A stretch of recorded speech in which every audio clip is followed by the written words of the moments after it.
When the cat walks toward you instead of anyone else, it is hard not to feel chosen, even if you are the one who feeds them. But that first approach could mean anything: snacks, warmth, or simply where you sat. So let us set up something neutral.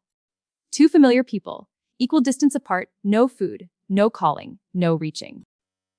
The cat picks either side or neither, and both are valid. Here's the baseline. Two familiar people sit on the floor. You need to be exactly the same distance from the cat.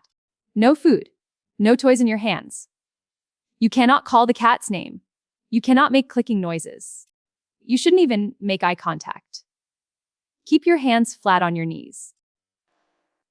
Look at the wall or look at your phone. Just exist in the space. This is harder than it sounds. We are wired to try and pull our cats toward us.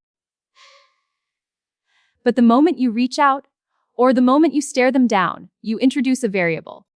You are no longer measuring their first voluntary approach.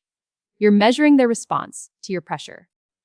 Set a timer for 90 seconds. And just watch what the cat does. They might approach person A. They might approach person B. They might just sit in the middle of the room and groom themselves. Whatever happens in those 90 seconds, record it. But do not draw a conclusion yet. Because one session tells you almost nothing. Let's say the cat went to the person on the right. You might think the test is over. It isn't. Cats can be territorial, and they often respond to routine. Sometimes they may not be choosing the person on the right at all. They may be choosing the right side of the room. Maybe it's closer to the door. Maybe it's further from a draft. To check for position bias, you have to swap sides. If person A was on the left, they move to the right. Run the 90-second timer again. Same rules. No talking, no treats, no reaching. If the cat still approaches person A in the new spot, you have a data point worth noting.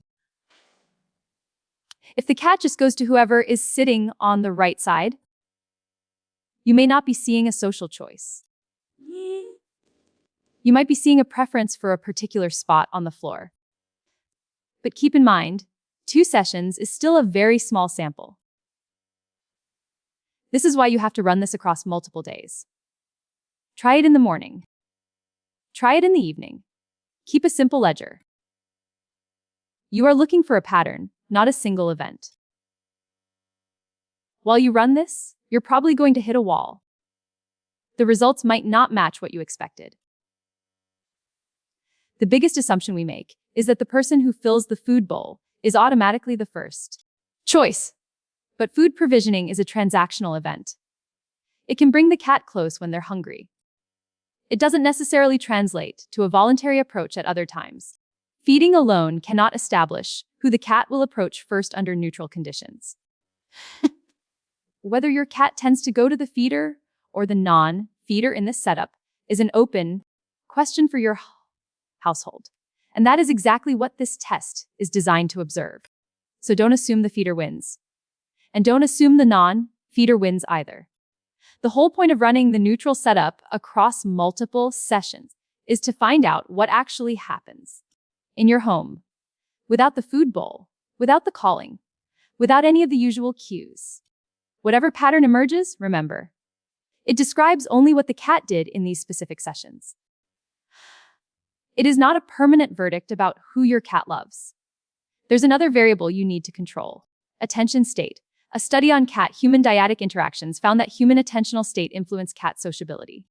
Cats overall spent more time in proximity and contact during the attentive phase. That means if one person in your test is paying attention to the cat and the other isn't, you've introduced a confound. The difference in proximity or contact you observe might be driven by that attention gap, not by a baseline preference for one person over the other. This is exactly why both people need to standardize to the same neutral behavior. Empty hands on your knees. No staring at the cat, but no exaggerated looking away either. Just match each other and hold it. If you don't standardize, you may not be testing who the cat voluntarily approaches first. You may be testing how the cat responds to unequal attention from two different people. And that is a different question. So how do you actually score this? You need to run the setup 6 times. Spread it out over 2 or 3 days. You are looking for a consistency threshold. For this exercise, we are setting a pre-declared household consistency rule of 4 out of 6. To be clear, this is not a validated scientific cutoff. It is not a diagnosis. It is simply a practical threshold for running this observation at home. If the cat approaches the same person first in at least 4 of those neutral, position swapped sessions, that may suggest a stable pattern in those specific, low-pressure conditions. But remember, your result describes only these sessions. But what if it's a 3 to 3 tie?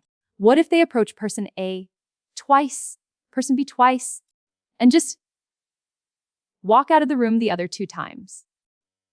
A lot of owners view that as a failed test. It isn't. A mixed result is still a valid observation from these sessions. It may suggest that the cat's initial approach in your house could be influenced by context. It may fluctuate based on time of day, minor environmental shifts, or just their mood. And that can be a perfectly normal observation from this exercise. It does not diagnose anything about your cat's health or your relationship. We run these tests because we want to quantify the bond. We want to rank our relationships. But this test doesn't diagnose love. It doesn't prove secure attachment. It doesn't mean the cat dislikes the person they didn't approach. And it certainly doesn't give anyone the permanent title of favorite person. It simply maps their behavior when all the bribes and all the pressures are removed.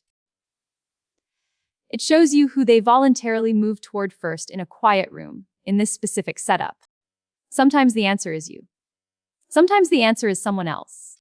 And sometimes the answer is just the patch of sunlight by the window. Try the 90-second setup tonight. Take away the food. Take away the eye contact. Swap sides. See what pattern emerges when you stop trying to influence the outcome. If you decide to run the 6 sessions, drop your final tally in the comments. I'm always curious to see how many cats show a consistent first approach pattern, and how many just want to be left alone. There's another subtle thing cats do when you walk through the front door that may tell you what they expect from you. But we'll look at that next time.